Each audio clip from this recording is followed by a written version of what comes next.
전형 유형별로 이제 살펴봅시다. 모든 전형에서 감소 추세 있는데요. 표 보시면요. 네, 지금 올라가고 있죠. 네. 교과 전형에서 확연한 이제 증가세가 보입니다. 교과.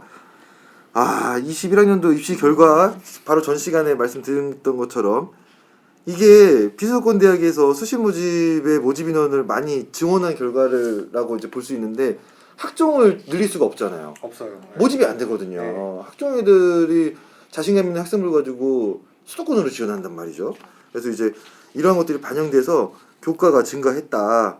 그것은 뭐 지역 소재 대학의 그러한 사정이다. 이렇게 좀 보면 될 것 같고 구조조정으로 이제 인한 결과가 반영된다 하더라도 정시의 모집 인원을 상당수 감소시킬 것이라는 우리가 추측을 할 수 있습니다. 2022학년도랑 비교했을 때 수시 모집 선발 비율이 증가했죠. 이거는 아까 앞서 말씀드린 그런 이유와 동일한 거고요. 이거는 이제 비수도권 대학의 수시 모집 선발 비율이 우리가 살려면 이렇게 할 수밖에 없어요. 네. 그리고 정부에서는 이제 수능 위주 선발을 장려하고 있지만 몇 개 대학에서만 이제 드러난 수치가 있을 수 있고 나머지 대학은 오히려 수능 위주 선발을 할 수가 없는 상황이다. 할 수가 없다. 네, 실질적으로. 그러니까 이제 제가 아까 전에 저 이 내용을 보지 않았는데 탄식이 나왔던 게 이게 뭐냐. 사실 어디 대학이 맞지가 않잖아요. 일관성이 없고 제가 너무 비판하는 게 아니라 현실이 그래요. 네, 근데 그러니까 이게 어디다가 뭐 기준을 대고서는 우리가 해야 되느냐가 좀 말이 안 나오네. 네, 앞서 제가 너무 많은 얘기를 하는 바람에 신 선생님이 설명하실 부분까지 제가 다 설명을 해버렸는데요. 사실 수시가 78%까지 올라갔다는 얘기는 정말 방향이 반대로 가고 있다는 거죠. 그렇죠. 네, 이거는 너무 명확하게 드러난 사실이라고 보시면 될 것 같아요. 그렇다고 일부 대학에다가 수능 인원을 더 증가하라고 했다고 하더라도 이게 사실 교육 과정에 안 맞고 안 맞죠. 몇 번이나 얘기해도 수능이 그럼 변별력이 있어야 되는데 수능 변별력에 대한 문제는 또 따로 다루겠지만 여러 가지가 안 맞습니다. 정책이 이게 앞뒤가. 그리고 수능을 늘리려고 장려를 하려고 했으면요 사실 비수도권에 포커스를 맞췄어야 돼요. 그렇죠. 모집 인원이 2배거든요. 맞아. 모집 인원이 2배고 선발한 인원도 2배거든요. 그러면은 서울권에 있는 수능 위주를 늘리려고 하는 건 정말 이게 우리가 소위 말하는 인기 있는 대학 위주로 입시를 짜겠다라고 공표를 하는 것밖에 안 돼요.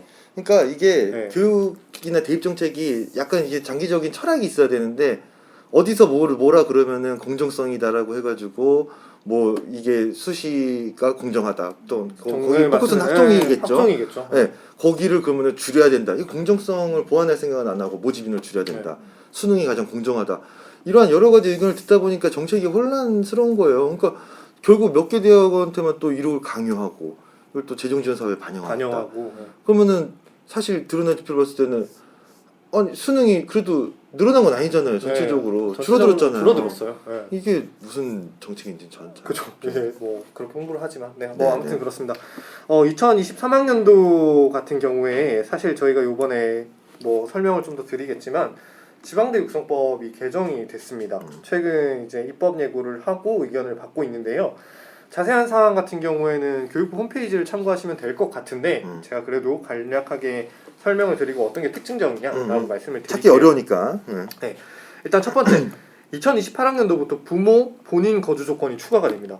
이것 때문에 많이 힘들었지. 네, 그 중학교는 이게 없을 때 힘들었죠. 없을 때 힘들었죠. 중학교는 뭐 비수도권이면 되는데 고등학교는 그 지역에서 거주를 해야 대학이 있는 소재에 있는 지역에 거주를 해야 됩니다. 진작에 이렇게 하든가 왜 근데 이제 와서 이걸 이렇게 합니까? 저 지금 부모 거주가 어쨌든 울분이 터집니다. 솔직히. 그렇죠. 굉장히 뭐 모르겠습니다. 이게 과연 옳은 건지는 모르겠는데 어쨌든 개인 의견이니까 옳은 건지는 모르겠는데 지금 뭐 어쨌든 이렇게 시행이 되고 그리고 비율이 바뀝니다. 비율. 비율이 바뀌는데 특히나 기존의 지역인재 전형뿐만 아니라 지방대 육성법에서 권장하고 있는 그 비율보다 10% 정도 증가한다고 보시면 될 것 같고요. 이게 그거예요? 그 뉴스에서 항상 얘기하고 있는 그건데 이에 따라서 2023학년도는 지역인재를 확보하기 위한 방향으로 지역인재 선발 비율이 점차 증가하지 않을까, 앞으로도 증가하지 않을까라는 생각이 듭니다. 뭐 이렇게 되고 있고 다음 특집으로 이런 거 한 번 더 다뤄보고 싶긴 한데 일단 시행령이 된다고 하니까요. 근데 사람들이 오해를 하는 게 있어요. 제가 아까 지역인재 전형이 늘린다 이렇게 얘기했지만 그 비율 산정이 굉장히 애매합니다. 이게 이제 제가 한 네. 말씀 드리면은 네. 이거 예전에 30-30이고 뭐 제주도 강원도 10%인데 이거 뭐 이제 40-40에다가 20% 늘린다고 했는데 그때 강원도 소재 그 대학들이랑 제주 소재 대학 뭐 두 개밖에 없네요. 네. 엄청나게 뭐라 그랬어요. 아니 맞추기 쉽지 않죠. 인구를 네. 조사한 네. 거야? 너네 거기 고3 인구가 몇 명이나 있는지 알아? 근데 무슨 10%를 어떻게 맞추냐? 네. 근데 이걸 20% 늘리면은 이거 택도 없어요. 이게 또 특히나 그 모집 단위가 의치한약 간에 그리고 한약학과 뭐 이렇게까지 특정이 되어버렸지 않습니까? 그래서 실제로 의무 선발이에요. 노력해야 된다. 아니요, 의무 선발입니다. 의무요? 법적으로 강제예요, 이거는. 아니 지원을 안 하는데 어떻게 의무를 합니까? 그러게요.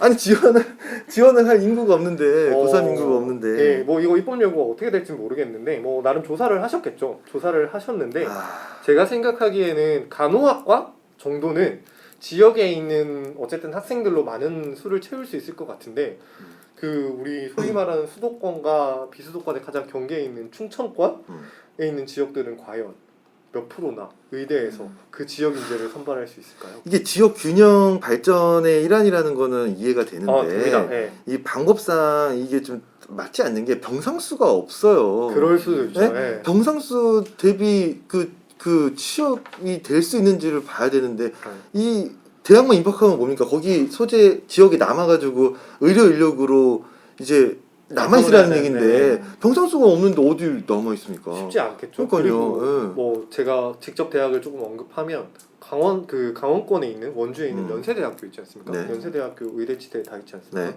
걔네들은 몇 프로나 될까요?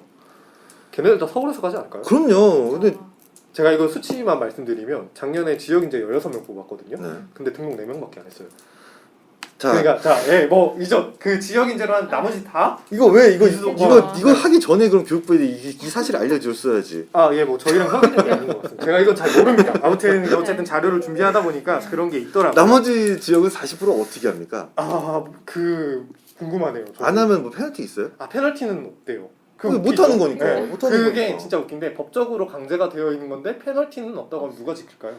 그러니까 그것도 그런데 어떤 선발 자체를 의무 조항으로 넣었다는 것도 이해가 안 되는데 네. 그거를 지킬 인구도 없고 인구가 없어. 안 된다고 하더라도 뭐 벌칙 조항도 없고 뭡니까? 제가 하나 더 대학명을 자꾸 언급해서 죄송한데 동국대학교 경주 캠퍼스 의대인 거 아시죠? 그렇죠? 거기 그 경북 지역 학생들 몇 명 갈까요? 걔네들 다 거기로 가요. 영남대, 경북대 이런 데로 다 가요. 채울 수 있을까요? 지역 인재뿐만 아니라 그 지역으로 들어온 학생들이 그거밖에 안 될 텐데 나머지 다 서울에서 갈걸요? 서울, 수도권 뭐. 어쨌든 뭐 그건 차치하고 우리가 할 수 있는 부분은 아니니까요. 이런 게 준비하다 보니까 화라기보다는 아니요, 저 솔직히 화도 나긴 하지만 화나는 지점은 그 지역 지방대 육성법 이거 지역 인재 할 때 저희가 3년 전에 2018년에 이거 얘기를 했잖아요. 한 번 했어요. 17년, 18년 때 부모나 거주 이거를 그때는 안 듣다가 이제 와서 넣어가지고 그거 하나는 좀 화나고 나머지는 좀 약간 맞지 않다. 조금 현실과 이거를 수요를 조사하고 한 건지. 조사는 했다고 저희가 봅시다. 그래요? 왜냐면 뭐 국립대한테 조사했을 수도 근데 있잖아요. 연세대 원주 그 미래 캠퍼스가 그렇다면은 이거 연세대 미래 캠퍼스도 그런데 하물며 그쵸. 미래는 서울 사람들이 다 하겠죠. 아무튼 뭐 그건 여기까지 하고 제가 여기서 하나만 더 말씀드리면 아까 지역 인재 계속 말씀드리는데 지방에서 모든 전형을 통틀어 가지고 뭐 우리가 인구가 40% 이상 그 입학 인원이 돼야 된다까지 좋습니다. 뭐 그럴 수 있죠. 우리가 지역 인재를 하기 위해서 여기서 추가적으로 그 저소득층이라고 표현하면 좀 그렇지만 기초수급 대상자라든지 기회균형 선발 이 이제 50명당 1명을 의무로 선발을 해야 됩니다. 뭐 이 전형 안에서요? 예. 이 모든 토탈 인원에서 예를 들어 의대 인원이 100명이라고 하면 지역 인재를 지역에 있는 학생들을 40명을 뽑아야 되는데 그 100명이니까 50명당 1명이라고 그랬잖아요. 40명 중에 2명은 기초생활수급자예요. 그거 어떻게 뽑아요? 저는 입학 전형 계획을 어떻게 세워야 될지 좀 막막합니다. 지원 자격 2개예요? 네, 2개를 거죠. 믹스를 해서 만들어야 되는 상황이에요. 난 모르겠다. 예, 저도 모르겠어요. 심지어 그 말씀하신 대로 지금 인구가 없잖아요. 아니 그 취지는 뭔 말을 하는지 알겠는데 저도 알겠습니다. 이게 좀 뭔가 맞냐 이거지. 예. 이게 전형 설계랑 예. 이게 제가 정말 뭐 지역이나 뭐 저소득 받으면 안 된다 이런 게 아니라 그 들어올 사람이 없어요. 그러니까요. 네. 근데 이거를 있을까요? 이게 어떻게 시행령이 되는 거죠?